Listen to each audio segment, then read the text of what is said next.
That's what I want to create for people. It's like I want them to come into a house and just immediately like you're in a hug. It feels elevated, but nothing is too precious to use. Nothing is too precious to move around, to be tough with. You know, I try to make it, and I try to make it timeless.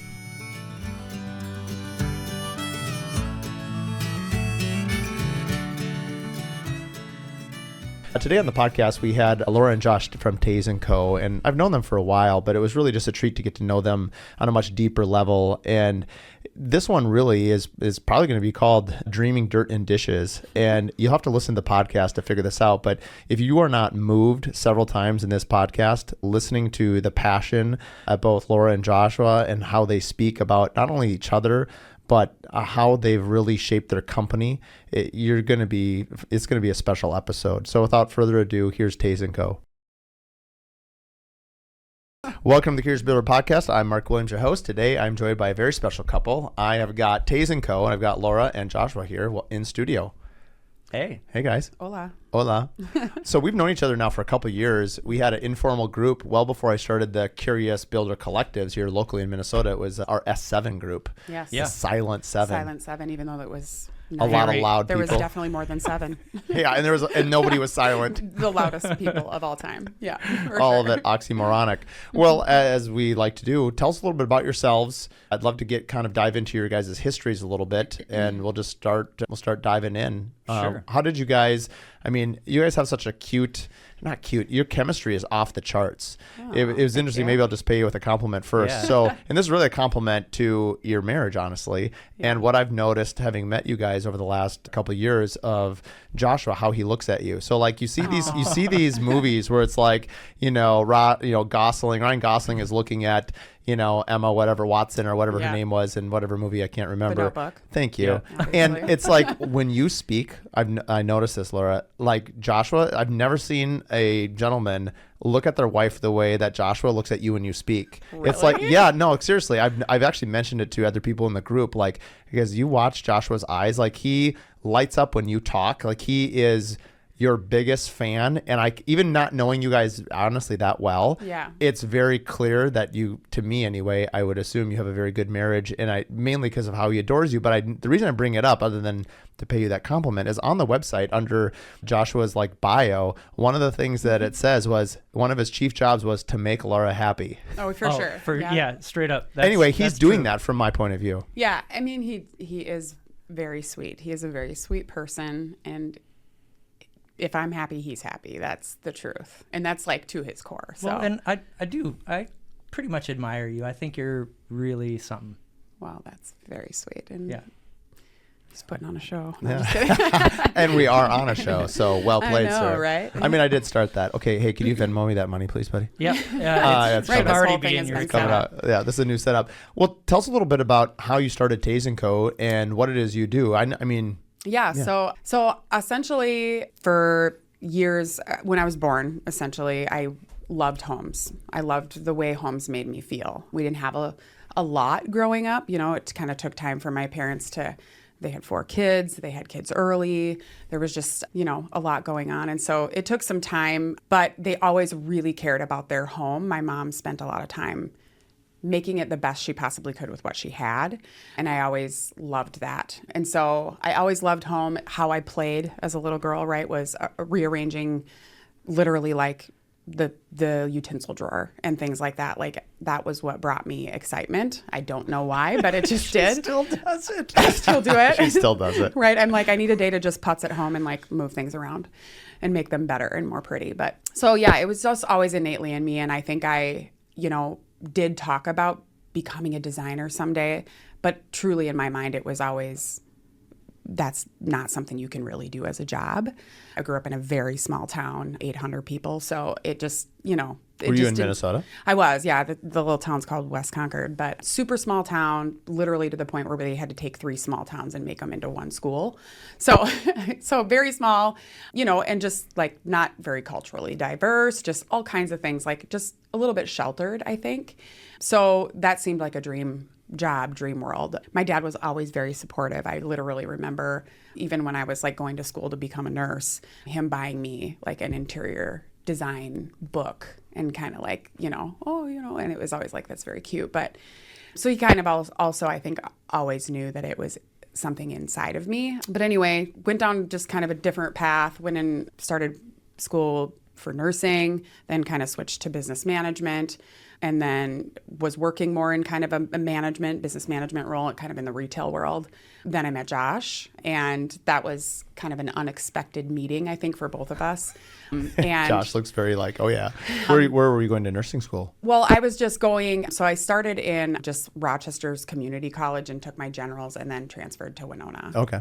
So, but yeah, after working in that world, because I worked at the Mayo Clinic for a while, not as a nurse, but as a PCA, I just was like, it just wasn't for me, not necessarily the care portion, but I think it was probably the bigness of the hospital, honestly, that kind of turned me off. And it just wasn't personal enough, right? I think, again, going back to my growing up in a very small town, I like small groups, and I'm just more comfortable in that kind of world, and people know each other, everybody knows everybody kind of a thing. So that's changed over the years. I think I'm much more comfortable in a city now and tend to get a little bored in a smaller town, but I still love the feeling. It's very nostalgic. So anyway, so yeah, we met. He had children, two children that are now, of course, my stepchildren. But so he had to be up here, and I was living down in Rochester, Minnesota at the time, and needed to come up here if we were going to be together, right? Because he was going to stay where his kids were, of course. So I kind of dropped my whole life and moved up here because he was for sure the one. And yeah, it was like a whole new world for me. So I transferred in my position at the time, which was in a retail management and some district management of retail stores. And that lasted maybe a year. It wasn't super long. And it just kind of fizzled out, and I just wasn't happy in that job anymore. I tend to put my all into jobs, way too much, honestly, to the point where I think it can be really bad for me, actually. Just the balance part is really difficult for me because I care too much about whatever it is I'm doing. I want everything to always be better, achieve more, do more.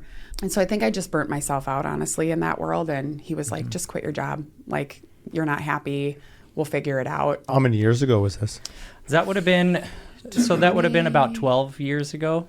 Yeah, probably about 12 years ago. Okay. So I quit. I basically didn't work for like a year. I mean, yeah, basically not for about a year. I stayed home. That was also awful for me because I'm not a person who stays home, which is great if people can do that. I commend that. And I love to be at home, but I just have to, I'm a busy person. Well, I think you have this sense of like needing to be needed. Yeah. You know what I mean? Yeah, for sure. Which I think probably everyone does to some yeah. degree. But yeah, so he was like, you have always been so passionate about design. Why don't you just like try something? Try it out. And I'm not a risk taker. He's a huge risk taker.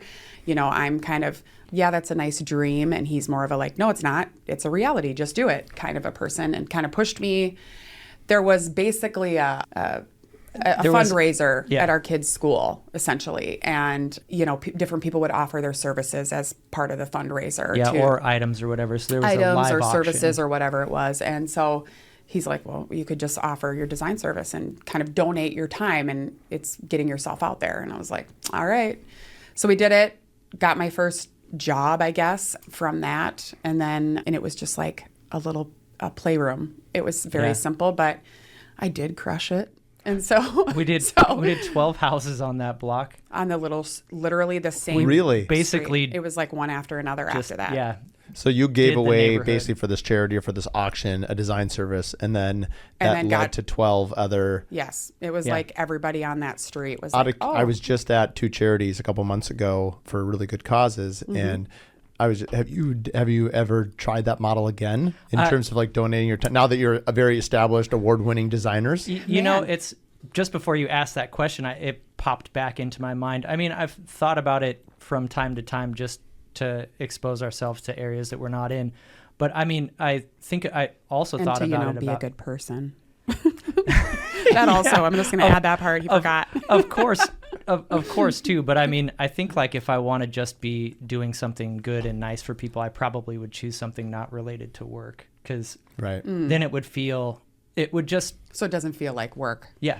Yeah, that makes sense. But no, I mean, we haven't, but that's actually a great idea. I mean, just the fact that you did the first one, you literally started your business off of yeah, it. that's true. That's a It's great kind of point. just, I was like, wow, that's a really interesting. This actually points to something that, Laura has kind of a firm policy about like, we don't advertise. And I think that the very Which is first, probably very stupid. Business minded. I'm very different than a lot I think of people. that the very start of our company just proves advertising works. So those of you thinking of advertising it, yeah, well, initially I might- suppose, right? might It- work, But it wasn't really advertising. It was more you just word didn't of mouth. you In just my didn't mind. think of it that way. The Yeah. the product was the advertisement. Yeah, no, I guess that's true. Well, I want to go back to Josh's story to get up to where we're at, but now this is just too juicy of a topic. What's your thought process on not advertising? I've just always, I don't know what my hang up is about it. And I think more and more recently, like, I think people, just our employees, everybody kind of thinks it's a good idea. I'm such an organic minded person, right? So like, I really like if like we're going to be featured in a magazine or something like that, I want it to be that I earned that someone reached out, saw the work, thought it was incredible, and then was like, hey, we want to feature you, versus like I'm reaching out, trying to get or paying to be in it or something, which is not a bad thing to do. I completely understand that people do that, and it's very smart, and sometimes you just need to. There's so much design and beauty in the world, right? Like, how are you supposed to be noticed, right? But I guess I've always liked that it's earned or something. Yeah, I don't know. I've always caught the sense from you that like there's a diminishing of your value if you, maybe it feels fake to me then or something, like I'm buying somebody's. If you have some kind of monetary contribution or you actively seek out the validation in some way, shape, or form, or seek out the way to get in front of people, that in some way, shape, or form that ticks in the back of your brain is like, you didn't actually do this.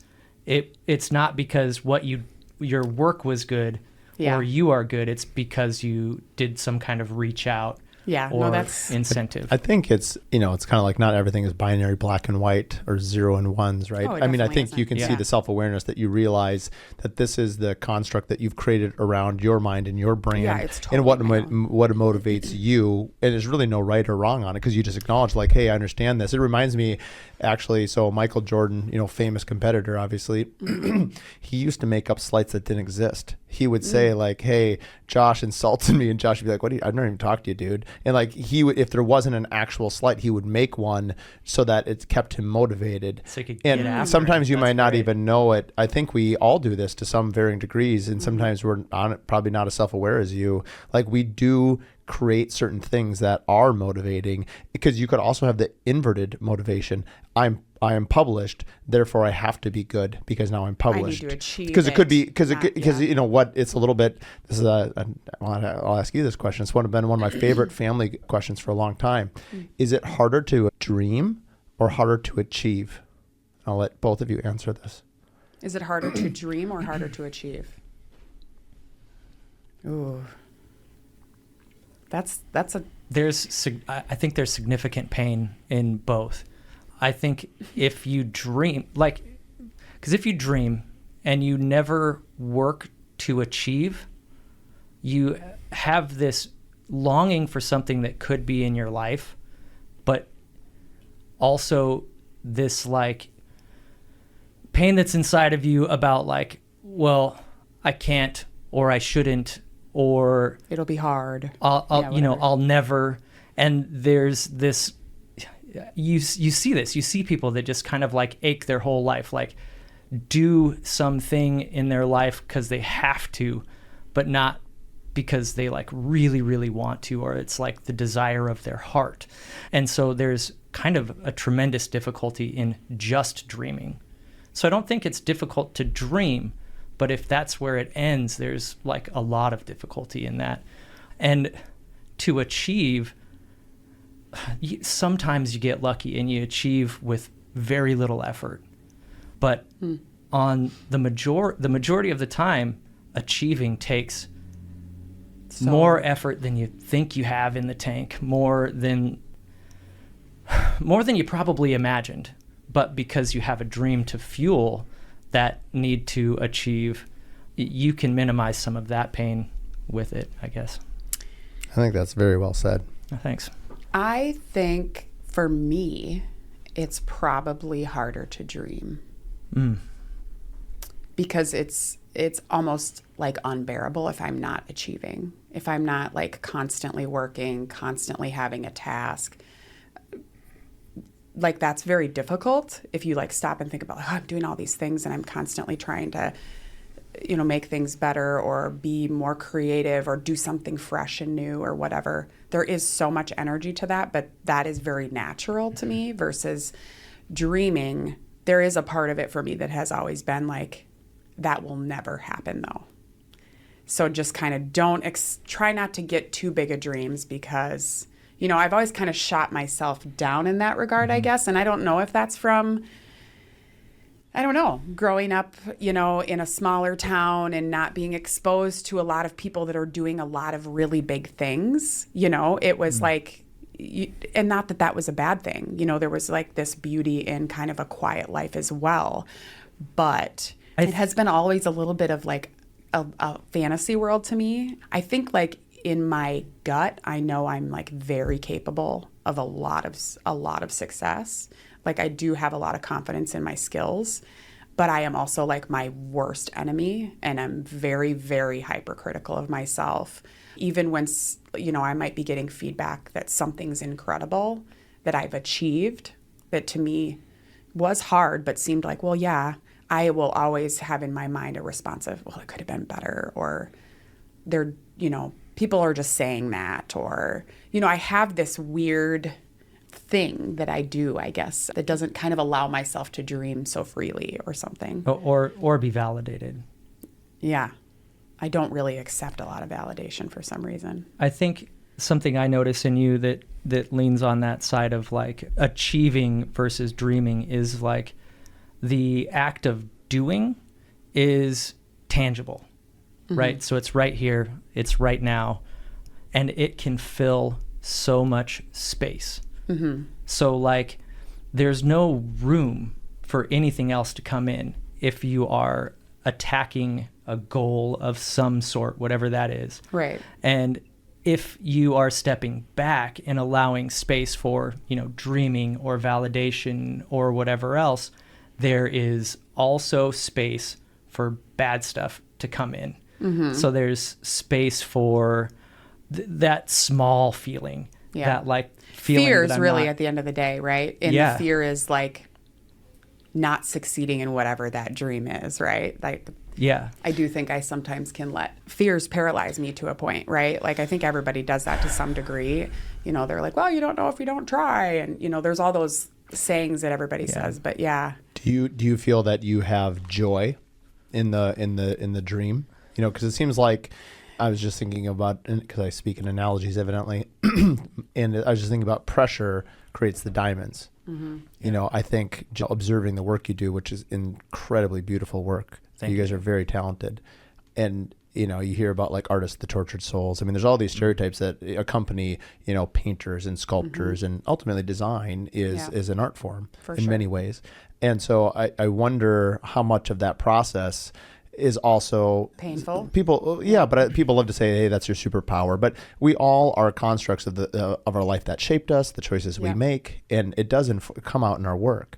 And I ask about joy is like, you clearly find meaning in what you're doing, but do you find that it's hard for you to have joy with the work that you're doing because you're so critical of yourself?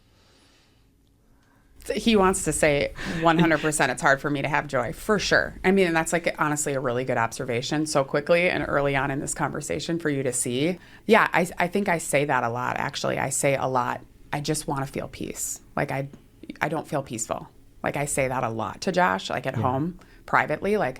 And the thing is like the pressure, it truly is internal. Like it's coming from myself. It is not outside pressures. I mean, on occasion, right? Like you want to please your clients and things like that. But I mean, I could have a client say, oh my gosh, this is the most beautiful thing ever in the whole wide world.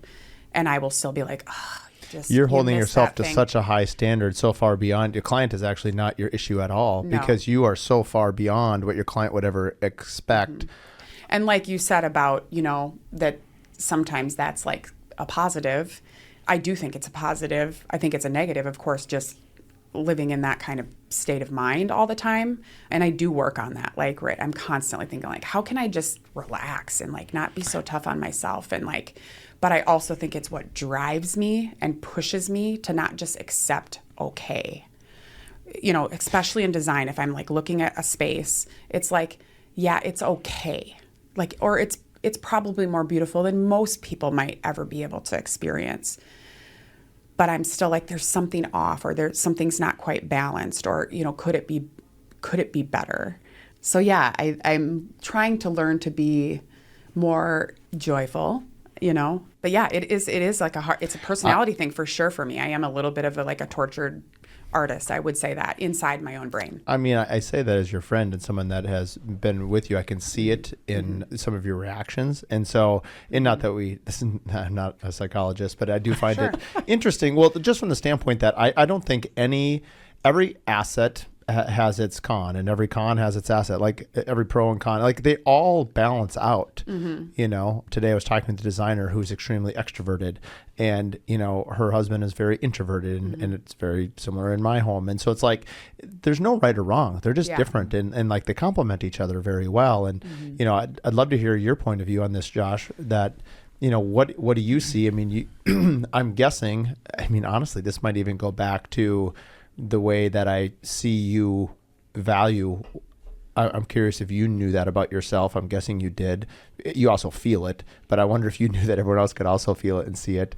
That I wonder if maybe this is going back to like a dating. It's like we're going back to me right now, everything is a relationship because you guys balance each other out so nicely. I wonder from your point of view, Josh, do you even know that? Did you know you were doing it, or was that why you guys are so good together as a couple and as a working relationship as well? Because it's like I see the joy oozing out of you, but the joy is directed at you, Laura. And so it's interesting that I bet you there's a balancing in your relationship and in your work. That'd be my guess. Yeah, I think, I guess sometimes I know that that's happening, and sometimes I am aware that my wife needs some of that, because we do have a lot in our career and our life that is worth being joyful about. Was it last night or 2 nights ago? Either way, in the last couple of days, we were just at home. I had to take in the neighbor's trash, and he has an easement to our property, so through our property to get to his. So I walked through our yard to his and took his trash can back and was walking back, and like it looked like we were at the nicest park in town. Just these trees overhanging the drive, and it's dusk and lovely, and everything was perfect. And I just was like, oh my God, this is the life we've created for ourselves. And meanwhile, we're also like trying to landscape and do all of this fixing up of this older house that we bought, and sometimes get caught in the minutia of that and all of the like things that we have to do. Or it's not what we want it to be yet. You know, it takes time. And I was able to see that moment, and I had to go inside immediately and peel her off of the couch where she was working on a project, of course, at like, 7 or 8 at night and whatever. And I was like, you got to come out here and feel this feeling. You need to see what this is. And yeah, I think she's perfectly capable of feeling that joy. But because she is also, aside from, a critic of herself, she's so driven that sometimes that's like all that's in her face is that next thing. So yeah, I do try to give her a chance to step back and see what's already happened and what is, in the moment with us. Yeah.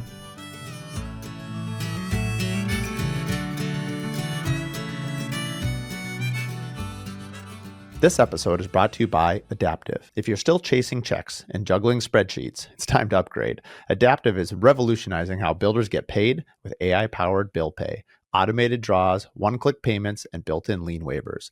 Faster payments, fewer headaches, and total visibility. Adaptive takes care of the back-end chaos so you can focus on what you do best, building. We've used Adaptive for 2.5 years and trust them to keep our projects moving and payments flowing. Learn more at adaptive.build and simplify the pay process today.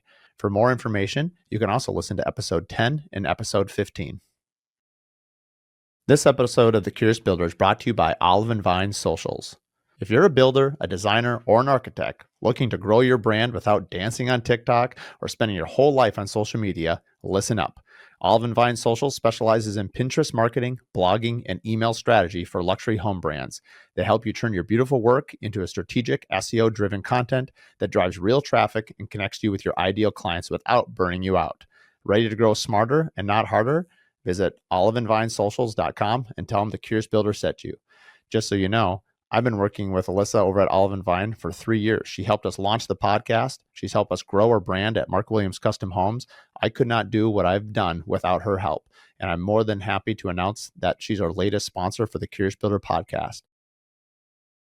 Let's go back to your beginning, Josh. And you were doing live events, you were doing graphic design. How did you find your way? Let's go back to the origin of the company, but let's get back your background. So Laura comes into your life. What was kind of your background? And let's talk about the seeds that started. So you had these 12 jobs that happened on the street. Mm-hmm. How did you decide to leave the job that you would have been in to start Tays & Co? And let's walk through, kind of briefly where you're at today, and we'll talk a little bit more about that. Sure. I guess so. I like to be helpful. I think that he was doing what you pointed out and saw a need of mine. Yeah. Which was, if I could just see these ideas I'm having, right? I'm not a technical person, so any of the beautiful renderings or anything that you see that come out of Tays & Co, that's all Josh. You do those in-house? Yes, Yeah. Absolutely. Oh, wow. He does all of it. Impressive. Yeah. Oh, thanks. Yeah. I had a need for sure. And he was just like, maybe I can figure out how to do SketchUp. You know? I'll just do it while I'm at work.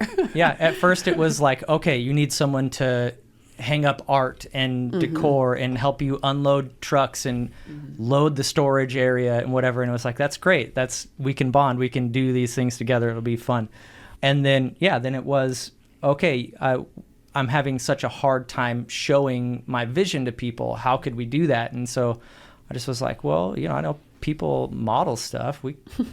Why not? We'll try it. And so we took that on during a project, and I would kind of like, have these real long work days and also be out of town. And so I could, if I got back from a show, done with the show at 10 or 11 or whatever, I could spend the next till 3 or whatever in the morning, like just kind of drawing, and know that I'm not keeping her awake or, being a bother or anything. So had time to kind of like learn these things. And then once got decent at it, it was really helpful to the business. And we probably would have made the choice to just kind of dive all into it if we were both risk takers earlier on. But we essentially got forced into taking the risk because, like I said, I was doing live events. I was doing sound, for things kind of all over the country. And so music, movies. So he was an audio engineer. Okay. That's essentially what his title was. And so he got to travel all over, and it was all different types of things. Yeah. So I started in the industry touring in bands playing bass. I moved to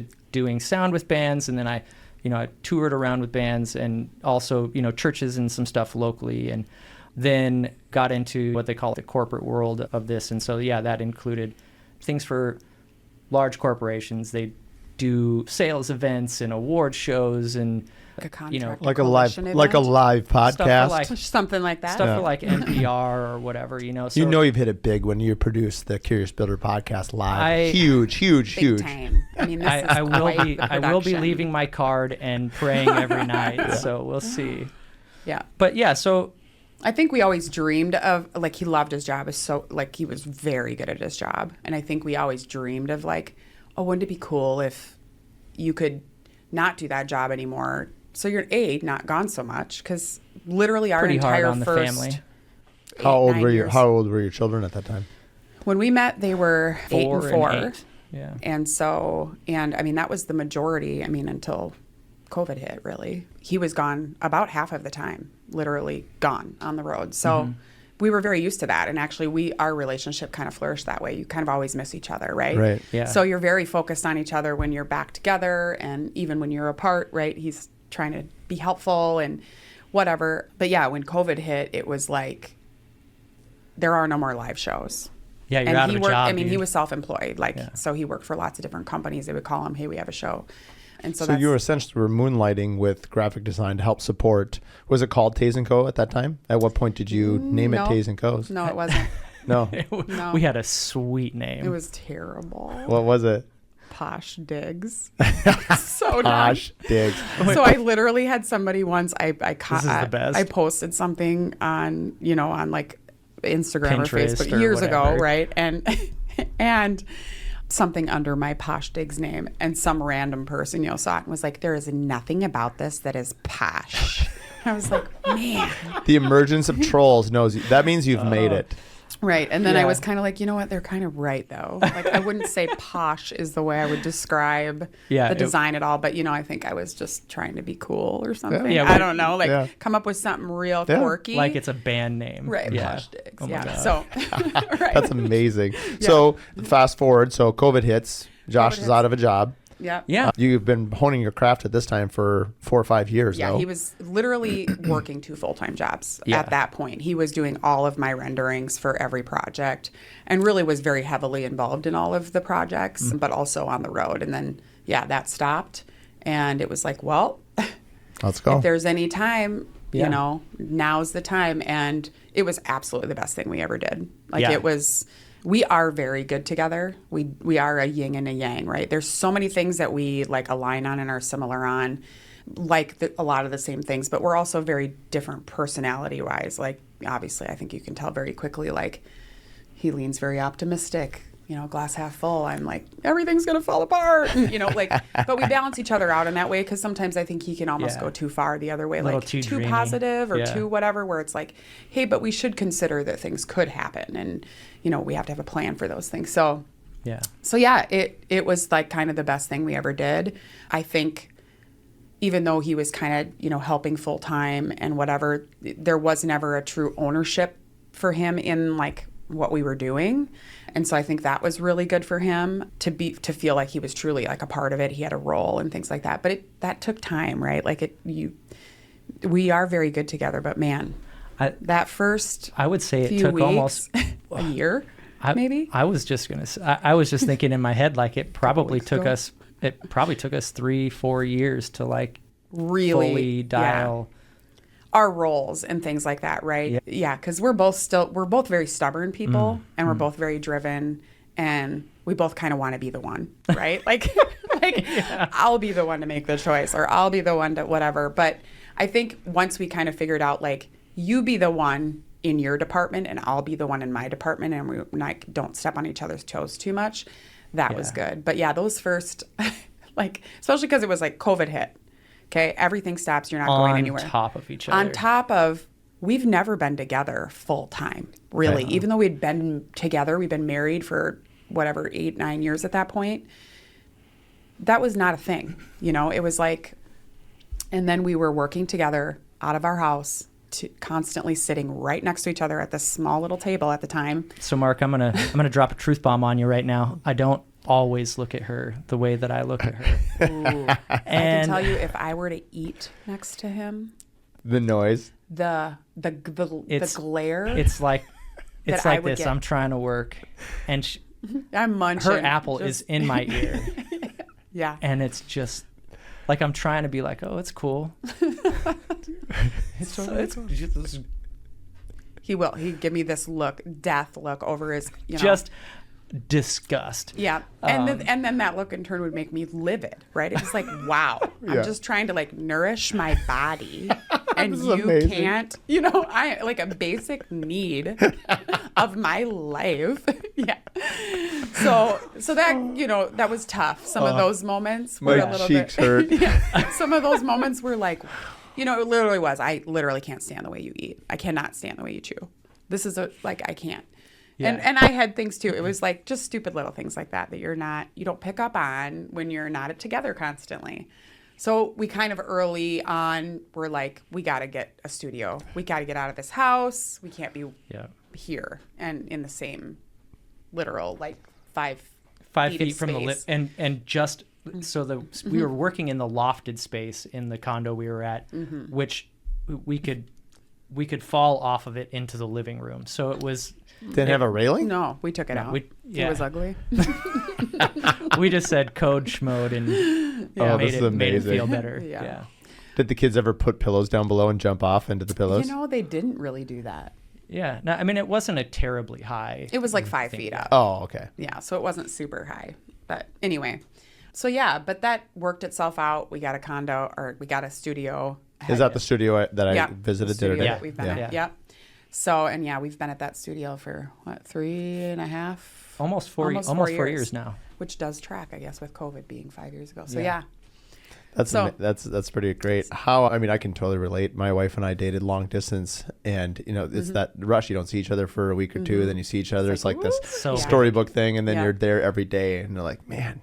It wasn't me though. It was definitely the wife. Like, man, you're annoying when you're around all the time. Where I was like, hey, I was like a happy dog. I was a happy dog at a park. Like, there's balls everywhere. This is great. Yeah, it's so funny. The same with the eating thing. Whenever actually anyone in our family eats cereal, which I don't eat cereal a lot, but the kids, it's the milk. The way you like. It's oh gosh. So my wife goes banana. I'd love you to think like, I'm sorry that nourishing my. I'm going to use that line. I'm sorry that nourishing my body is offending you. Right. Yeah, for sure. It's such a great line. Because apples do sound loud when you're like. That satisfying crunch of a Honeycrisp. Look at him; he's already just getting nails on a chalkboard. And the funniest thing is, like, even now we do work physically, like side by side a lot, right? Because he's doing the rendering, and I will. You will stay in your office all until lunchtime. Yeah. Then I'm about to show up. I just wanna have some soup right now, so I'm gonna come in your office.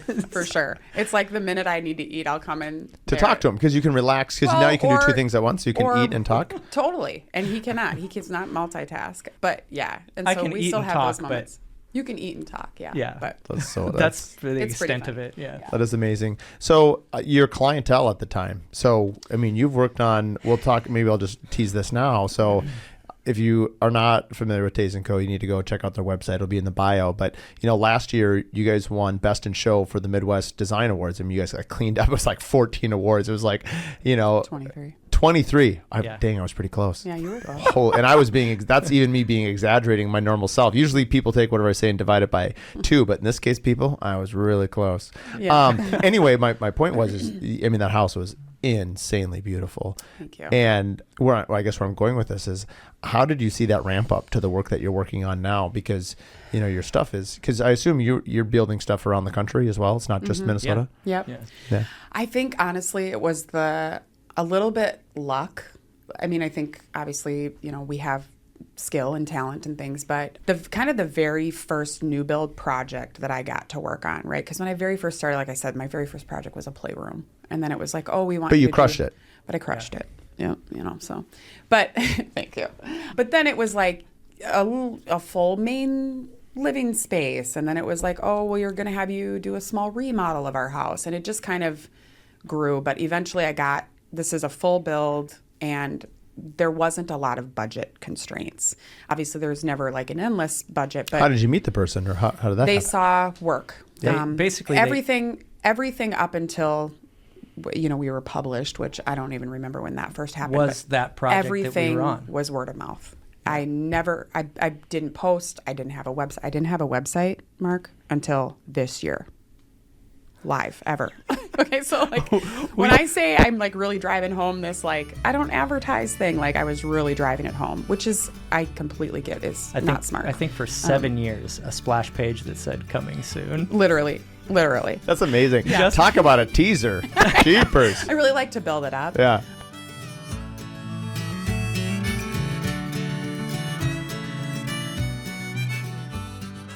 When it comes to quality, craftsmanship, and performance, Pella sets the standard. Whether you're building custom homes or designing a timeless space, Pella offers innovative window and door solutions that blend beauty and efficiency. With showrooms and experts around the country, Pella makes it easy to find the perfect fit for your next project and their team to support it. Build with confidence, build with Pella. Visit Pella.com to explore products and connect with your local rep today. For more information, you can listen to episode 1 or listen to episode 109, where we bring on Pella owners and founders at Pella Northland, as well as their innovative team behind the Steady Set innovation. This episode is brought to you by Alpine Hardwood Flooring. They've been our partner now for over a decade, installing all our wood floors on all our new homes as well as our remodels. And on a personal level, Adam and Anthony Jankala, the owners, are just absolutely amazing people. They've been so supportive of my career as well as doing anything we need to make sure that our clients are happy.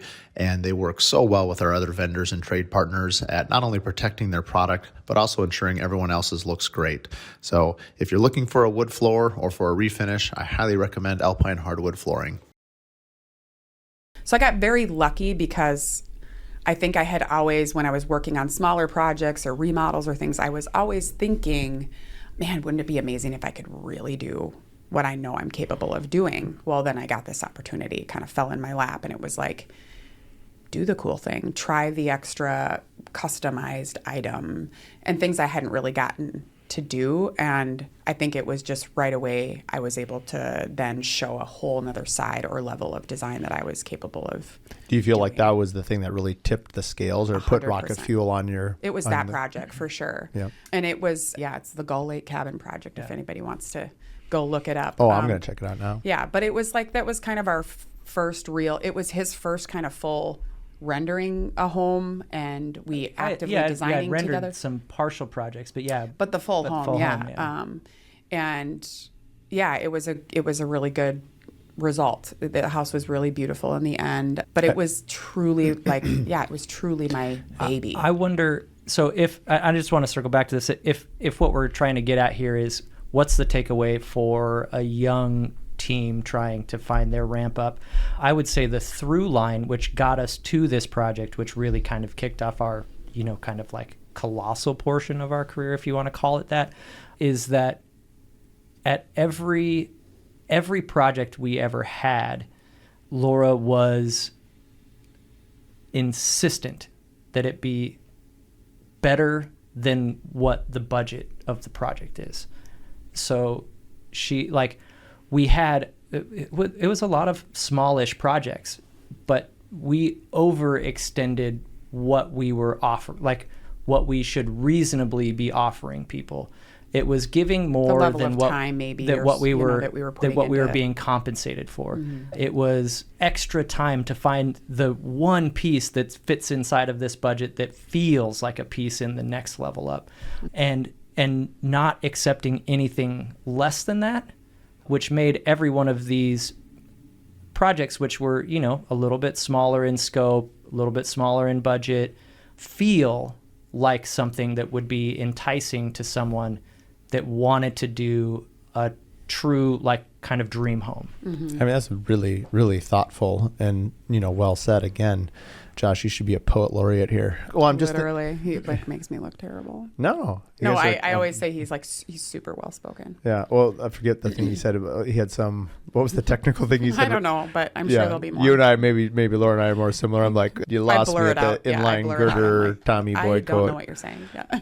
But, that's because it was audio was the tech. nonlinear editor. Yeah. There we go. I was like, what is he talking about right now? Yeah. When you were...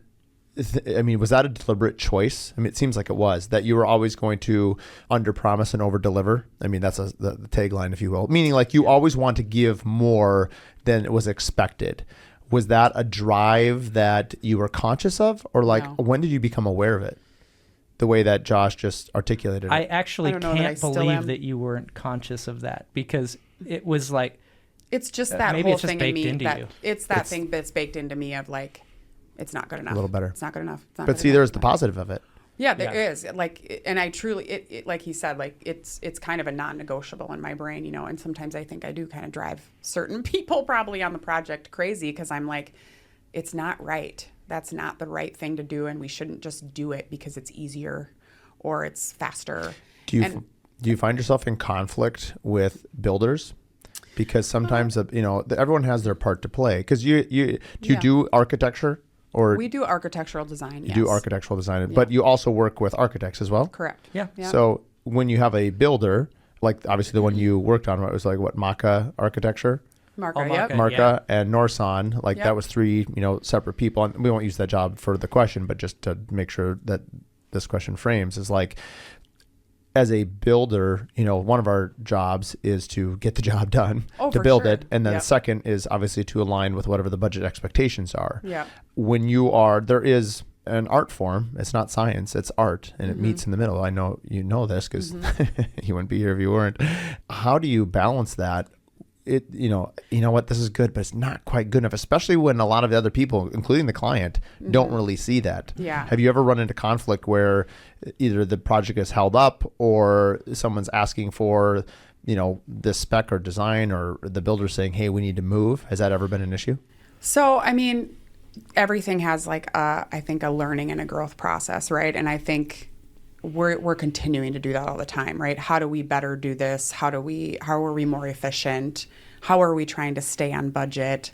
All of those things. And there's absolutely been missteps. Like there's just, you push somebody too far, or you say, oh, I think this is really important to the space and we should do it, but maybe it is a little bit outside of what they were hoping to spend, and things like that. So I think that's definitely something that's been on my mind in the last probably year or two of how do I be as respectful as I can with a client on considering, of course, their budget and trying to stay within that. And one way, I think that we've kind of tried to communicate that a little bit more now with clients on the front end is, kind of saying, we have this way we can design where we can just design the space based off of what it is you're telling me you want. You're telling me your dream. You're showing me inspiration photos.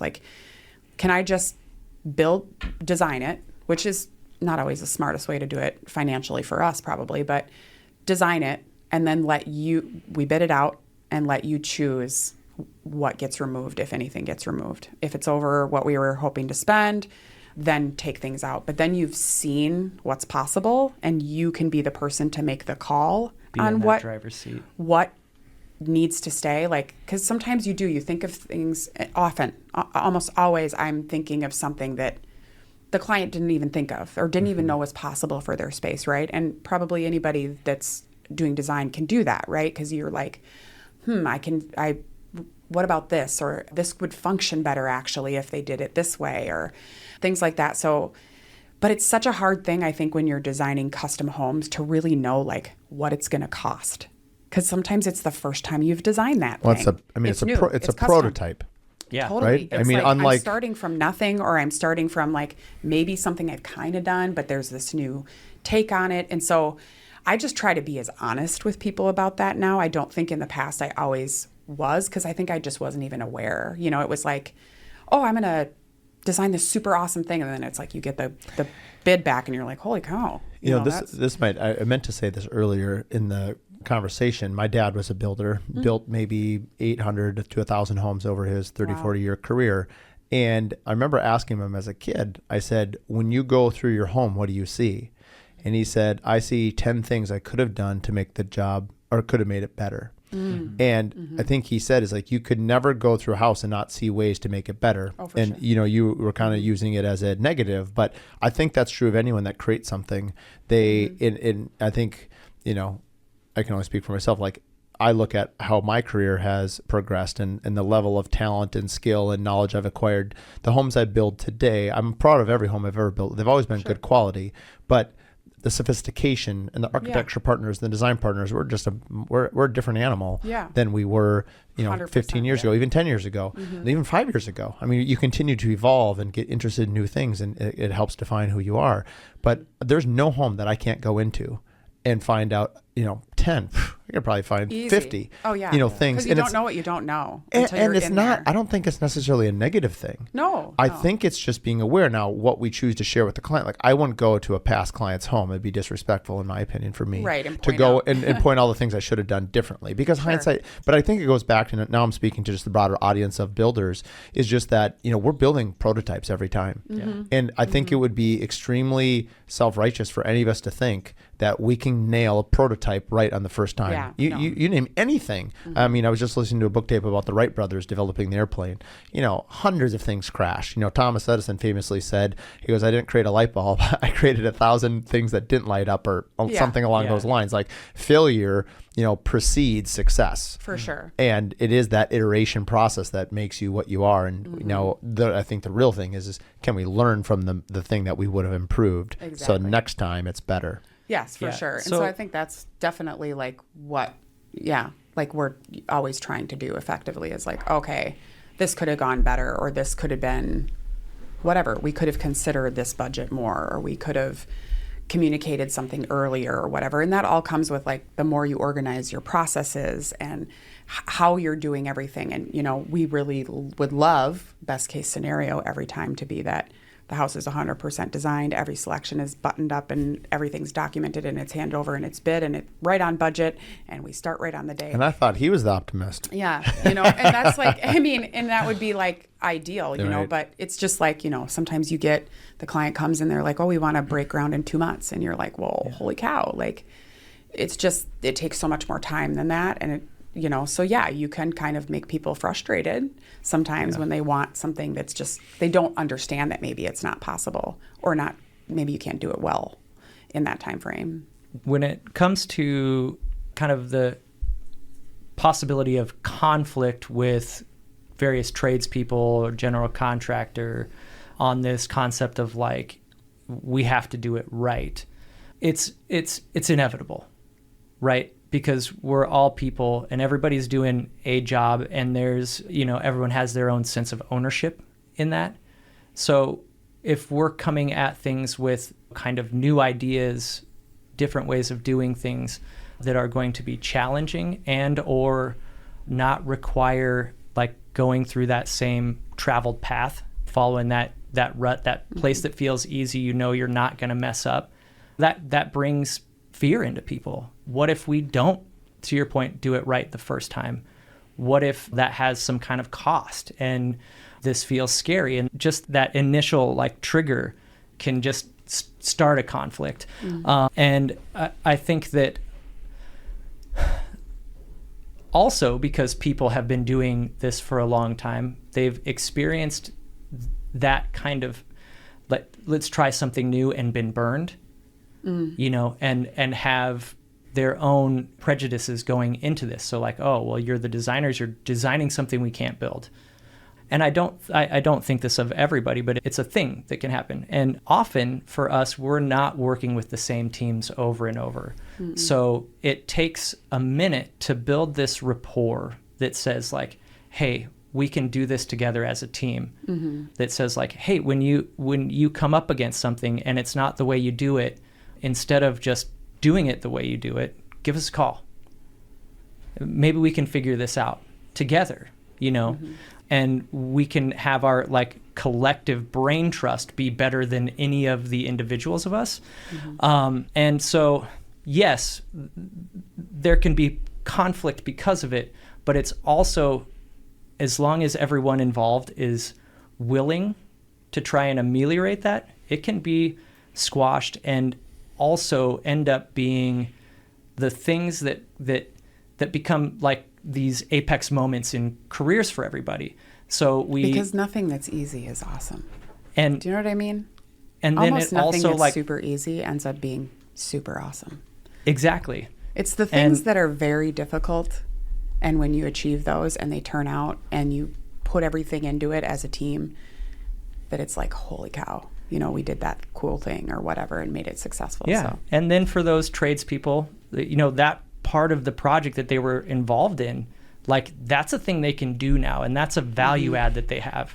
Where before it was this intimidating thing that's keeping me from getting to these 10 other jobs that I got to do. But now they have a premium product, a new skill, and it's and then we have this also cool working relationship that we had to get through some hurdles to. But it might depend on the type of builder too, right? There's so many different things to consider, and that. So I think the biggest thing that we've learned over the years is sometimes it's about having these conversations really early on of like, do you want to be a super customized builder and provide, you know, or do you want to, yes, still build beautiful homes, but you are all about like this schedule is priority and this, you know what I mean? So much of it depends on the client. Oh, for sure. You know, my favorite quote last year, I've said it 1,000 times on the podcast, is boundaries create freedom. And there's so many boundaries that give beautiful shape. You know, the budget is a boundary. The design team, the builder, those are boundaries. The client, you know, I think the client often needs to be self-educated that I don't want to say that boundary is not a negative thing in the way I'm saying it. Oh, Yeah. no, I think it's definitely boundary is not. like bringing shape to what it is. No different than the land. You know, we're on a really tight lot right now for a Misa Hoos project, and we have to get super creative on how we build it because there's just no room on the site to do anything. Yeah. And I was just thinking, speaking of that, you know, about I think the courage to fail is super important in terms of a mindset.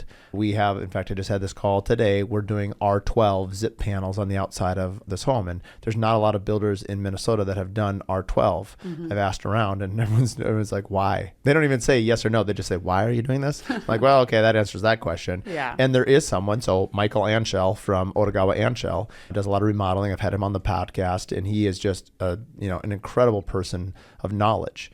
And for me, I'm like, can I hire you to come teach our framing crews to how to work out this detail? Sweet. Because my framer was already like, wait a minute, I have to have 4-inch nails. My guns are 2.5. He was already throwing shade. Yeah. I'm like, we're doing this. Like this isn't a if, this is a when. Like let's do this. And I said, don't worry about it. I will bring in somebody. And the first person I thought of was someone I had on the podcast. And I would say, I mean, this isn't meant to be a humble brag. I guess it is. But like, let me get a microphone. But like asking for help is a superpower. I don't know most things. 100%. I don't suffer from asking for help. My first call was to another builder and said, hey, can you help me educate my guys? Because I'm not the detail guys. I'm a big vision guy. I want to be the encourager, the rah, rah, rah. I want to figure it out. But sure shooting, like, I don't care if I have to fly someone in from Switzerland. Like, we will figure this detail out. Yeah. It won't be me, but it will be someone who knows what they're doing. And, within one phone call, he's like, yeah, let's do it in 2 weeks and let's get it done. I'm like, great. Yeah, that's awesome. Anyway, the point of it is you can't be afraid of failing, especially if you want to do something different. Now, if you want to do what's always been done, that's fine. We have a place for that. We need those homes. Sure. It's really, where does your creativity and where does your business want to go? Yeah. You've already demonstrated, like, this person at the Gull Lake cabin, gave you full flight to like, let's go. I have a question I wanted to ask you. What percentage of the work that you do, interior design and architectural drafting or drawing, of the jobs that you do, how often is it both? And how often is it just the one?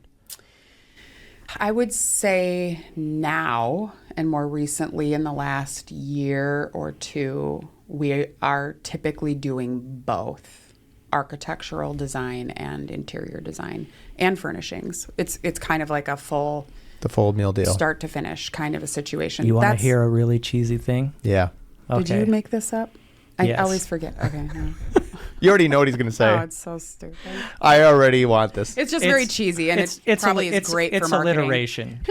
So the thing is, I like to say, I like to say that we like to say we go from dirt to dishes. So we want to be in the process Dirt to dishes. from the point we're breaking ground, and even just thinking about the grounds through the architectural development, through the interior finishes and design, all the way down to the place settings, so that every inch of this like vision of life that we're creating, we've touched and made sure it's all a perfect little match. Well, I don't know what I was going to call this dreaming and achieving, but I think it's dreaming, dirt, and dishes. And dishes. It's There you very go. alliteration. Dirt. Yeah, I do all love of the Ds. I do love the little that. font. But maybe 75%. Yeah, now. so a lot. I mean, that's Yeah. amazing. Yeah. How often are, in our market specifically, I've talked about this a lot on the podcast, geographically, geographics have a huge part to play in terms of where the client engages. I always often say that the coast, it seems like it's architects first because they're more used to that scenario. The South and the Midwest tends to be a lot of designers. Upper Midwest in the Midwest also tends to be a lot of builders. Like in Minnesota in particular, we have, I would say builders have a sort of a stranglehold. Yeah. And I think it's due to the fact that the Parade of Homes and Housing First has been around for 75 years. Yeah. It's the oldest in the country in terms of, so people have grown up seeing builders.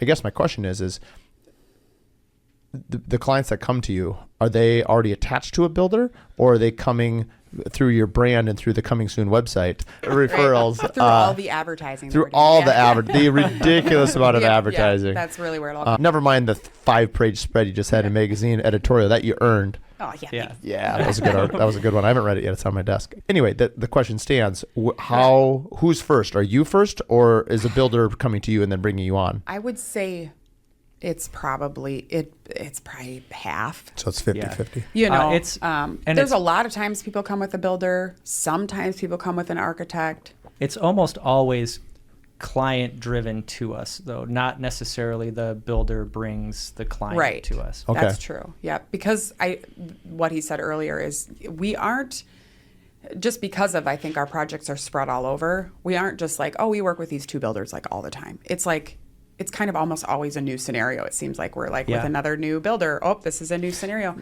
especially when they're spread all over. What about in-state, out-of-state? How much work are you doing outside the state of Minnesota?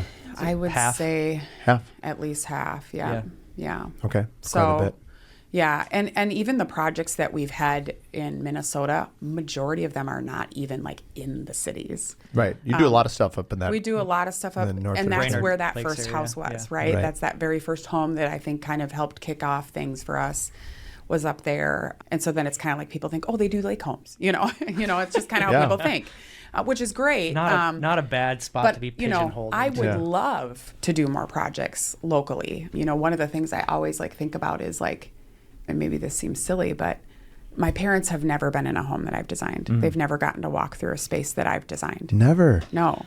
And there's something about that. There's something different about, at least, and maybe this is, you know, a humble brag, but there's something different about the homes that we design when you're physically in them. Because They feel different. They feel different. And I hear that a lot from like clients. Kind of overwhelming, to be frank. It's just very, I'm sure there's tons of designers that do this. It's just so thoughtful, and like everything is very textural, and it's a different feeling than you can really portray in a photograph, I guess is what I'm saying. I mean, that being said, like your photography is amazing. I didn't spend enough time looking at the new website. I was still under the Coming Soon website. Sure. And I've seen obviously the one that you won all the awards on, and the one that you did next to us in Medina. I saw some of those photos, which was beautiful. But it seems to have a very organic, earthy, textural was not the word I would have come up with, but it fits, obviously, and you said it. But it is that synonymous with most of your design? It feels I want to everything I see in your I want to touch it. Yeah, I would say like we can do a lot of different styles, you know, and I think sometimes you do almost get pigeonholed because of what you've already done. So people just think, oh, they do lake homes. And it's like, oh, we can do all kinds of different design, but there definitely is a through line of like organic materials, texture. Like you're going to see a lot more of that stuff from us than like loud or patterns, or not that I never do that, not that I never incorporate wallpapers or fun things, but there's something very timeless about nature, right? You never get sick of looking at a tree. A tree is beautiful forever and ever and ever. So bringing that indoors with like an old piece of wood that's got all that character and there's wormholes in it and checking and different amazing things that make it not perfect, to me is perfect. Perfect when things are all brand new, everything, there's no character, nothing has life behind it. To me, that falls flat and it doesn't feel warm. And it's not real. It's not real. That's why. Because nothing is perfect. And it's not going to stay that way is the other thing. You know, when people are like, oh, I want perfectly shiny everything. I'm like, it's not going to stay that way. So why not lean into things that are going to age and patina in such a beautiful way that like they tell a story. Like, oh, that's where my kid dropped that thing on my floors and that dent came from that. And that's that memory that's there forever and ever every time you look at it, you know, and just adds to the beauty and the memories. Like, and I probably get that from growing up in an old home that my parents had to fix up, and like all those things made me feel like safe and home. And I just that's what I want to create for people. It's like I want them to come into a house and just immediately like you're in a hug. It feels elevated, but nothing is too precious to use. Nothing is too precious to move around, to be tough with. You know, I try to make it, and I try to make it timeless. Like truly, it feels fresh. Like I think our projects, when you look at them, that it's like, oh wow, that's a fresh new take on it. But it doesn't feel trendy, typically, at least in my opinion, right? It doesn't feel like, oh, everybody's doing that thing, which is hard to not do. Because, you know, I see stuff all the time and I'm like, oh, that trend that's caught on, you know, everybody's doing whatever. Oh, that is pretty cool. I'd love to put that in all these projects, but it is going to kind of like time hold that project. And I do try sometimes to do a little bit of the funky stuff, and I'll get that shot down by some clients, right? They're like, butter yellow. And I'm like, come on, it's cool, I mean, there's butternut squash. I was going Yeah. to tell you, because I wanted you to keep going there. When you doubt yourself, listen to what you just said. Mark, I am so glad you said that. I was, Look at that. dude, Ooh. I had been, Lucy's. when she very first talked about how, whatever, she's not good enough, I thought about this and I wanted to say, like, oh, think about Wabi Sabi, right? It's why it's so beautiful. And I was literally just going to be like, honey, can I challenge you in front of the whole pod to think of yourself this way? And then I was like, bro, don't do it. It's not you don't know how it's going to go over. So I was like, so But maybe excited that is why I you did lean say into that. it, right? Because Yeah. maybe I do find myself to be flawed. But you But And are I all the find because of it. Yeah, Yeah. exactly. Yeah. You are all the things that you just said. That Yeah. 5-minute soliloquy that you just said at 107, you can skip all the other parts and go to 107. Anytime you feel like you're not good enough or that your work isn't what you want it to be, you go to 107. Well, that's a wrap. Thanks, That's Mark. very nice. Yeah. Thank you guys for coming on the podcast. I don't think Yeah. we could possibly end it any higher than that. So Oh, that really was the end? we're actually 10 minutes over. Oh, that's great. I was Wow, they go joking, so but fast. sweet. Amazing. Yeah, well, actually, I do have one thing because it was part of my end on a dad joke, I guess. I was looking at your team, and I was looking, and I have never met an interior design company, an architectural design company, that has a chief security officer and a wellness director on staff. Right. Yeah. I mean, we just It was found a it to hard be, cost to swallow. It really was, but we found it to be, really a non-negotiable for us because, we were speaking to Joy, sometimes you can't find it, and so our chief wellness officer, she really brings that to the space. She wants you to refocus on taking a minute, getting a little snuggle, whatever you need to do. And then always security is important. So, anybody coming in that's unexpected. Amazon thinks twice. You know Amazon, what I mean? when they're delivering packages to our studio Are they, so you've got, for the audience, they're very confused right now. Are these English bulldogs? they are mini bullies. Mini bullies. Mini bullies. Yeah. So if you think of a bully or a bulldog, Yeah, they're so mini there's versions of this that. dog that was really popular in rap videos in the with the big chain. I like that's where we went with Yeah. this. in the 90s. They're just built like this. They almost always have Beast, their ears yeah. cropped, their faces like this wide. Yeah. So they look like, like a bull, like a pit bull, but different. Like they're just Short. jacked. Yeah. And Yeah. that's they're a miniaturized version of that. the hip hop legend. But literally the cutest dogs, sweetest dogs Yeah. in all the world. Leo looks like a permanent puppy. Like his face, like he just is so cute. I mean, we stare at him all the time, and everybody does this to their own pets, right? But it's calling like, oh, look at Leo. Did you see that? Oh my gosh. Did you see that way he turned his And Josh head? is like, would you stop eating your apple in my ear? Totally. Those dogs almost cause car accidents daily.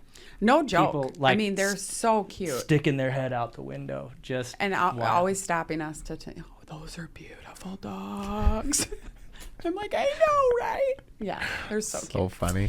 Yeah, they're pretty great. Thank you for coming in studio. Of course. And we had some technical difficulties, but luckily we had a sound engineer on I staff. know, right? It was Hey. smooth. Yeah, no, we appreciate it. Thanks for having man. us on. Absolutely. And this is very cool Yeah. that you've done this. Yeah. And I love that you're so curious I and also that you're always trying to learn and yeah. be better at all the things.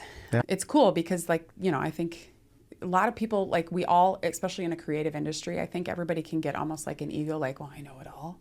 But none of us know anything. Yeah. agreed. And we're constantly trying to figure it out, and we're all kind of like drowning all the time. Yeah. So it's so much better to just hold hands and Totally. ask questions. And we're better figure it together. out. I mean, it's Yeah. the tagline of not only the Contractor Coalition, but my Yeah. personal brand. It's collaboration over competition. And for the Absolutely. podcast story, I love people's stories. Yeah. If you're listening to this and you weren't moved a couple times, you should get your pulse checked. Yeah. I think that's kind of the point. And I think someone had said it recently. I can't remember where I heard it, but just because we're building a multi-million-dollar home potentially, there's still people working on this home. And the best relationships are the ones where the clients realize that. And I'm not saying we're not good custodians of their money. We certainly are. But realizing that these are people that are just, they're putting their all in, and listening to you talk about the passion that you put into that. It's a beautiful thing. It's no wonder there's so much interest in the home space, because it means so many things to different people, either to create something you didn't have or a passion in you that you want to get out, or to recreate something you had that you want to share with others. It could be all of them together, mixed together. I think that's what makes it beautiful. I mean, homes have a very special place in all of our lives. I mean, now I'm getting philosophical here. I mean, right? You've got, when Adam and Eve left the Garden of Eden, it's so true, you grabbed some fig leaves and maybe killed some animals to get some fur because it got cold in a cave. Like the next thing was like shelter. Yeah. Like this is fundamental to humans. And you need a spot to land. Everybody needs a spot to land and to feel safe. Yeah. And not everybody has that, which is like the really hard part. Yeah. But 100%, like completely all in on these projects. There are people behind it. And I think like sometimes the first time I will walk into a home after it's done and it's quiet, I'm about to install it, right? Nobody's in there yet. I will be like overcome. I will just cry. Just like this is about to be a space for all these memories to happen and for these people to like finally get in here, right? They wait so long, and there's stress throughout the build process and all of that, and it's tough. But man, it's so worth it. And I'm usually just like super envious, and I'm like, I want to live here. Do your kids, or do you ever think like, my kids right now are at the age, they're 9, 7, and 5, and they're like, they want a pool, and they see these homes we design, or like Misa, who's this home that we're building right now. And my joke is like, I can't afford our work, honey. Oh. And like, like, I don't know what to tell you. And they're like, Dad, how come we don't have a pool? Or how come we don't have this? And like, for sure. Anyway. Yeah. And if you ever do get ahead, you feel like you need to invest it back in the business. And it's like, it's hard to invest in your own life. And that is definitely something we fall victim to all the time. Well, in the same deal, you put all this time and thought, and sometimes you're just exhausted. I mean, do you put it in your own house? Maybe you do, maybe you don't. I would imagine a lot a don't, because they're just like... A lot of people don't, yeah. We're going to try, though. We're trying our darndest. Yeah, we bought this house... Whereabouts? A year and a half ago in Minnetonka. Okay. So close by. Yeah. Just down 7. Yeah. Well, here We're we go. like 9 minutes away from you. Oh, 9 minutes. That means I'm actually in the neighborhood often. Well, how about you stop in for coffee? I guess I will more often. I just never or know. sparkling You're such water. a busy guy. I don't know if you're here or what's I'm here. going on. All right. Here for it all. Thanks again for coming in, you guys. Appreciate your time. Yeah, thanks, Mark. Absolutely. Thank you. This is the first podcast ever for us. Really? So, yeah. First? So we know nothing about any of this stuff. Well, good. That's actually my favorite. So my favorite thing is basically what I always like in an episode is to get into, things that you're passionate about. And it's really just supposed to be fun, organic, and, questions go both ways. I mean, it's really just a conversation. Yeah, perfect. So great. Yeah, so I'll just let you lead the show. Yeah, I sure will. Yeah, do your job, man. Would you hurry up? Would you hurry up and start your job? No. I hope this all goes. I hope we just don't even cut this, because this is actually the best part. Thanks for tuning in to the Curious Builder podcast. If you like this episode, do us a favor. Share it with 3 other business owners. The best way that we can spread what we're doing is by word of mouth, and with your help, we can continue to help other curious builders expand their business. Please share it with your friends, like and review online, and thanks again for tuning in.